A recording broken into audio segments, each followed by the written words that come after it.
Chinese police block parents of 11 dead in Qiqihar Gymnasium Collapsion. Goddess of Stocks, Cathy Wood liquidates China's holdings. China will face repayment. At least 5 dead and 3 missing in floods caused by sudden heavy rain in Hangzhou. Foreign capital avoiding China pours into Asian emerging markets. The sinking of Beijing and Shanghai, the biggest geological disaster may come. All will be covered today in China Undercover. Chinese police block parents of 11 dead in Qiqihar Gymnasium Collapsion. On July 23, 2023, a tragic incident occurred in a sports arena at a school in Qiqihar, China. The roof of the arena collapsed, resulting in the death of 11 students. After the accident, a grieving parent expressed anger, stating that for 6 hours, the authorities did not provide any information. On that afternoon, at Qiqihar No. 34 Middle School in Heilongjiang Province, the sports arena's roof suddenly collapsed, leaving only 4 walls standing and the floor in ruins. The school's female volleyball team was training inside the arena when more than 10 teachers and students were trapped in the debris. Rescue workers found a survivor, who was the coach of the female volleyball team, shouting the names of the team members. By the morning of the 24th, the last missing student was found and the search and rescue operation ended. In total, 11 students lost their lives in the collapse. A video circulating online showed that after the accident, anxious parents rushed to the hospital to inquire about their children's condition, but were met with a large number of police officers. One grieving parent angrily stated, "We, the families, didn't cause any trouble, but the police were always pushing us back." They questioned why there was no communication from the hospital, the school, the education bureau, or the government, leaving them without any information. Another parent in the video questioned the authorities for deliberately hiding information about the children's deaths. With a tearful voice, she said, "At 8 o'clock, they told us they were still rescuing them, but now it says they were gone at 5 o'clock. A video from a few days before the accident showed the school's elementary school volleyball team training in the arena, and there were signs of water leakage on the walls. However, those who lost their lives were from the middle school volleyball team. According to CCV, the collapsed sports arena's roof was stacked with expanded perlite, which absorbed water in the rain and increased its weight, causing the collapse. After the incident, the person in charge of the construction unit was taken away by the police. Goddess of Stocks, Cathy Wood liquidates China's holdings. China will face repayment. Renowned American financial analyst and entrepreneur Cathy Wood, known as the Queen of Tech Stocks, has completely divested from Chinese holdings due to her pessimistic view of China's economic prospects. She believes that China will face a day of reckoning. According to reports from Hong Kong Economic Daily and other media outlets, Cathy Wood, who currently serves as the CEO and CEO of ARK Invest, recently disclosed that their flagship innovation fund, ARK, has reduced its Chinese holdings to zero. The main reason for this decision is her expectation of a significant slowdown in China's economic growth and concerns about its future. Wood made these remarks during an online event, stating that, just like during bear markets, they concentrate their ammunition on the most confident companies. Previously, ARK's Chinese and emerging market holdings accounted for as much as 25% of the fund, including shares in Chinese tech giant Tencent and property trading platform Beijing. However, since the Chinese government's crackdown on the tech industry and the introduction of certain stimulus policies, she has become bearish on China's economic prospects. Wood admitted that ARK currently has no Chinese risk exposure at all. Wood is particularly concerned about China's real estate market, as Chinese property developers have accumulated substantial debts after over a decade of rapid expansion. She mentioned that the real estate industry has contributed to about 15 years of double-digit GDP growth in China. But this growth has masked many mistakes, often related to debt, especially in the real estate sector. She stated, "We believe that China will face a day of repayment." Data from Morningstar, a fund industry data company, shows that ARK, with assets of $9 billion USD, no longer holds any Chinese tech companies in its investment portfolio. Companies like Tesla, Coinbase, Roche, Zoom, which she was once bullish on, are no longer on the investment list. Only ARK Fintech Innovation, ETF, a smaller fund managed by ARK Invest, still holds a small amount of Chinese stocks, such as JD.com. but they have already sold off positions in Pinduoduo and Tencent. At least 5 dead and 3 missing in floods caused by sudden heavy rain in Hangzhou. On July 22nd, heavy rain struck multiple areas in Hangzhou, Zhejiang, causing flooding in Luokun village, Daiwan town. As a result, 5 people lost their lives and 3 others are still missing. The rainwater poured into villagers' homes and on the streets. Several cars were swept away by the floodwaters, stacking up after the water receded. According to official reports from Fuyang, from the evening of July 22nd to the early morning of July 23rd, the short but intense rainfall triggered flash floods and mudslides in parts of Fuyang district, including Daiwan Town, Shangguan Township, and Changle Town, Shangguan Township, and Changle Town. As of 2 p.m. on July 23rd, there have been 5 confirmed fatalities and 3 missing persons. The heavy rainfall led to 32 small watershed floods, 144 geological hazard areas, 26 damaged or collapsed old houses, power outages affecting 1619 households, 42 flooded vehicles, and 21 road closures in the area. On July 22nd, Luokun village in Fuyang district was hit by a sudden flood, causing many houses of villagers to be submerged. In videos, raging floodwaters rushed down from upstream, violently breaking through riverbanks and pouring into the residents' homes. Several private cars were swept into the river by the torrents. After the floodwaters receded, some cars were left stuck in the middle of the riverbed. According to China News, from noon on the 22nd, the city experienced widespread thunderstorms with localized heavy rain and individual 7-9 level, and in some cases, level 10 thunderstorms with strong winds in Fuyang, Jiande, and Xiaoshan, Zhane, and Xiaoshan. Between 12 p.m. and 7 p.m. on the 22nd, the total rainfall in Hangzhou reached 21 millimeters, with 111 sites receiving over 50 millimeters of rainfall. 30 sites experienced wind speeds exceeding level 8. In Qingshan village, Daiwan town, the floods from the heavy rain swept through the village roads, and the water current was strong. Power outages occurred in some homes, leaving villagers confined to the second floor. In Changle town, some people were trapped due to the situation caused by the heavy rainfall. In Longmen town, 5 tourists were stranded because of the sudden rainfall, making it difficult for them to descend the mountain. Foreign capital avoiding China pours into Asian emerging markets.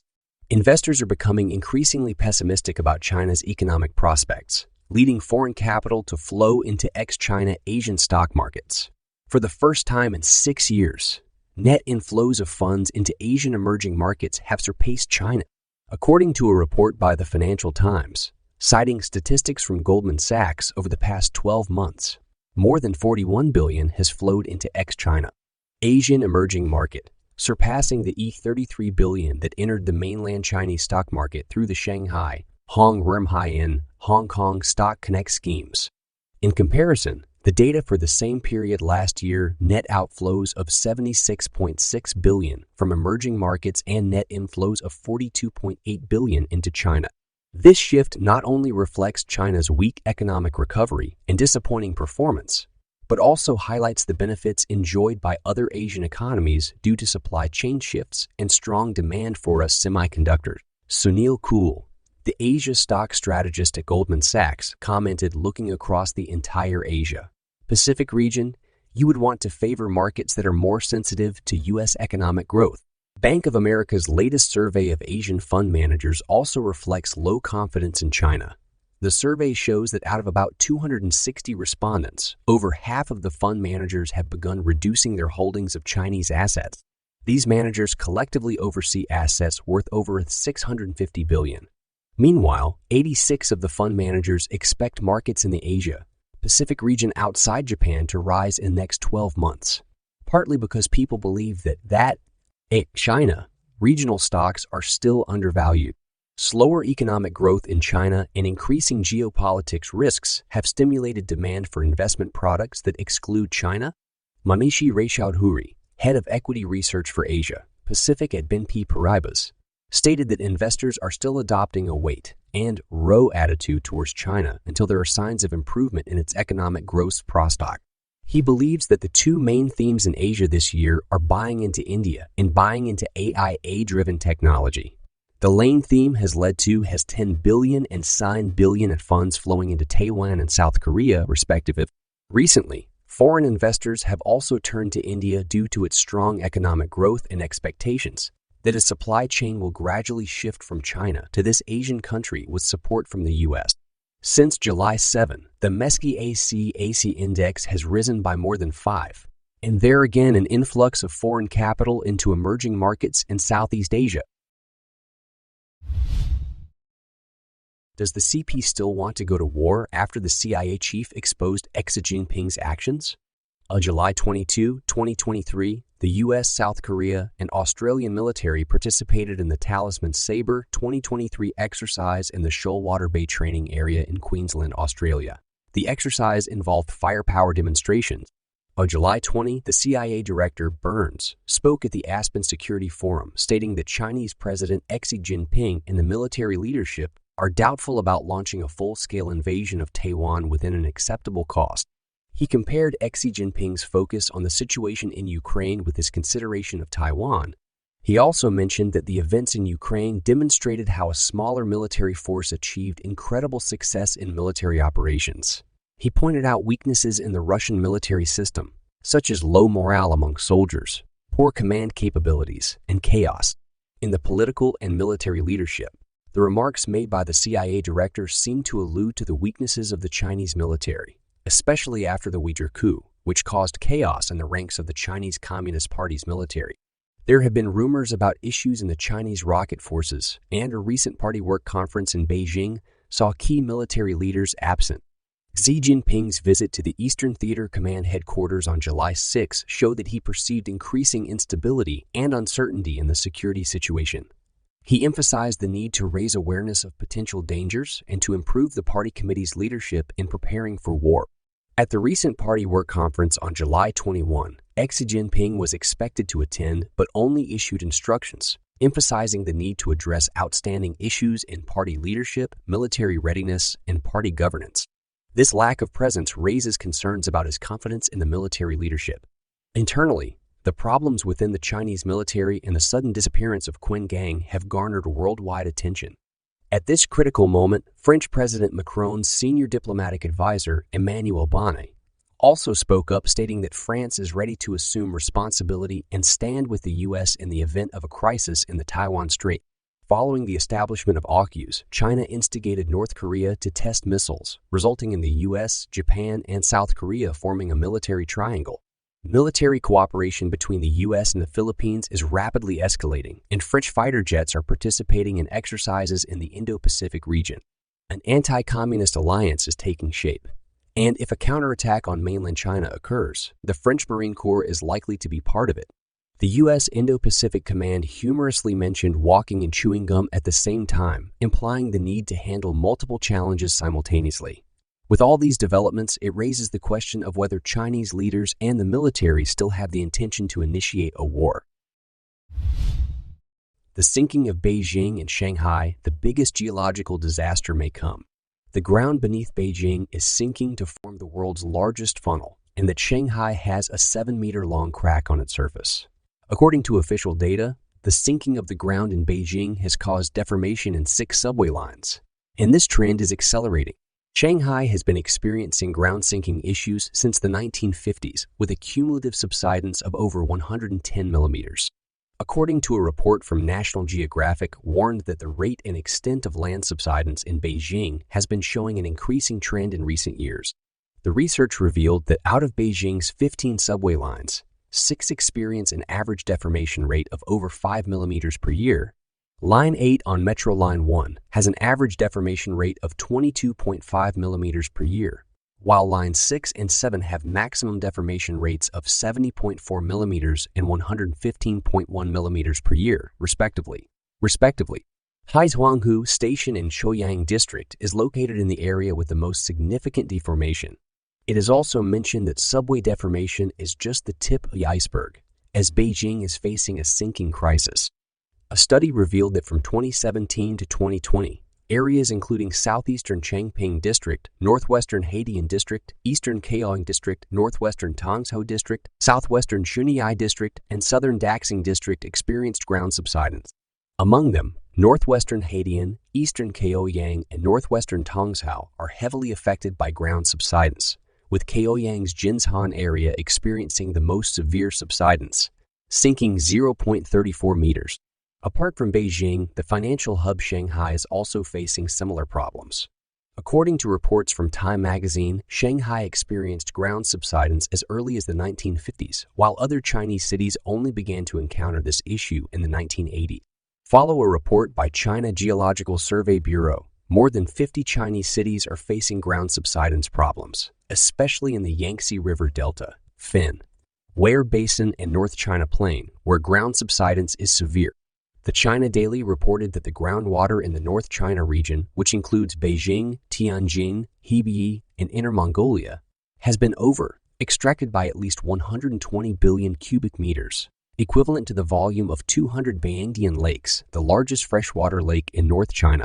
The Guardian reported in 2016 that the entire city of Beijing is sinking, with Chaoyang district being the most affected, especially in the Central Business District (CBD), where the subsidence rate reaches as much as 11 centimeters per year.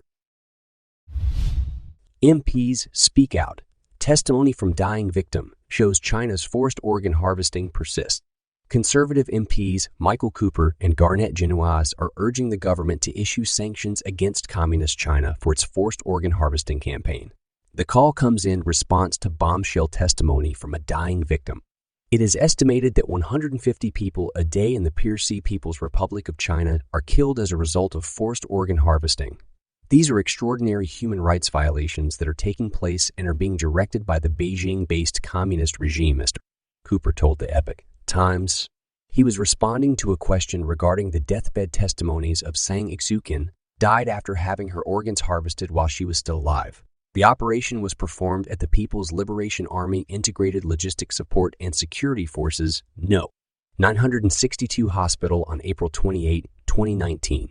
Her testimonies were recorded and submitted to the World Organization to Investigate the Persecution of Falun Gong, WIFGA, by a doctor from the hospital whose identity is protected. Following additional investigations, the WIFGA released a portion of the evidence in a report on July 17.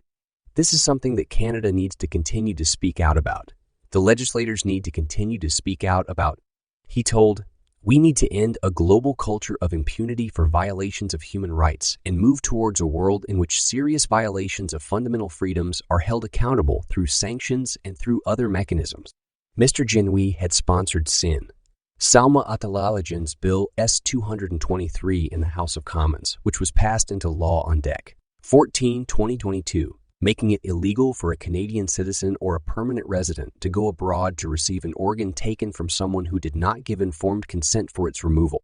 Apart from Bill S-223, Canada's criminal code also has provisions that can be used to combat gross human rights abuses by nations like China, according to Mr. Cooper. It's time for the government of Canada to follow through on words of condemnation and actually take action by imposing sanctions and start working with other countries to impose sanctions, Mr. Cooper said. Additionally, Mr. Cooper noted that the United States is capable of laying charges against the Chinese agents because, unlike Canada, it has a foreign agent registry that could hold individuals who are working in concert or as agents of the Beijing regime accountable to the fullest extent of the law. The federal government concluded a public consultation in May into potentially creating a foreign influence transparency registry. The public consultation was launched after months of media reports about Beijing's interference in Canadian federal elections, the operations of secret police stations on Canadian soil, and the launching of surveillance balloons across North America and spy buoys in Arctic waters. This type of interference is completely unacceptable. It's an attack on our democracy and our sovereignty, Mr. Cooper said. Canadians deserve answers, and they deserve answers as soon as possible about what Beijing did to interfere in our democracy. And that is today's episode. If you found this video informative, please subscribe and ring a bell to get notification. Thank you for watching and see you next time.